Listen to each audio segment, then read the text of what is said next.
Chung television jaunaba megoi ta thanrwe ase gan putong changpungu megoi na khang the People's Chronicle tong kabisume headlines padap lona me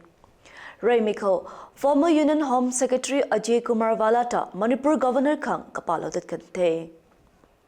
Education Minister TH Vasanta Kumari Bosam tong employees goita government tong let samai chumagethai action lathapunite tuna sakane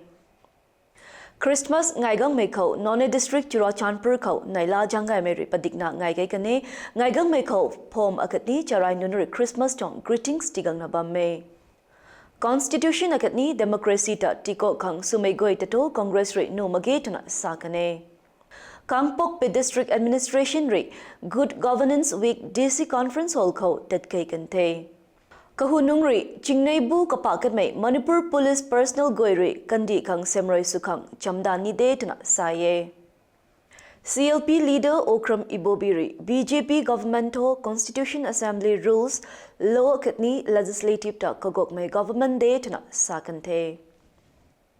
Tingkum Ko Assembly Session Dungleng Katum Ngamak Mai Hai Constitution Ballot Suwai Lam Lanu Magetuna Minister Law and Legislative Assembly TH Vasanta Kumari Sakane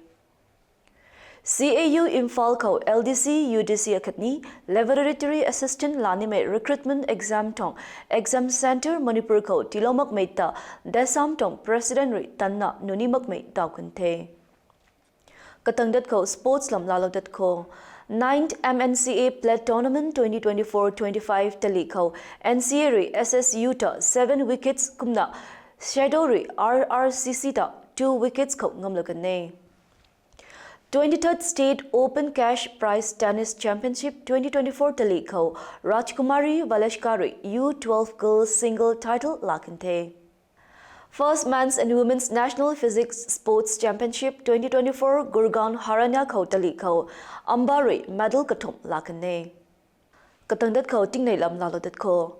Chang Mai Tong temperature 22 degree to 11 degree Celsius Naimikre Lokon Khom Pungu Khore Tingzin Khong Pade Makai Kalan Nai Gaipani Jimang Tingpuk Thande Aseng Sunato Kabisumei Headlines Tampat Mai Medakri Lalote Janaba Megoitani Mangai Chamdiko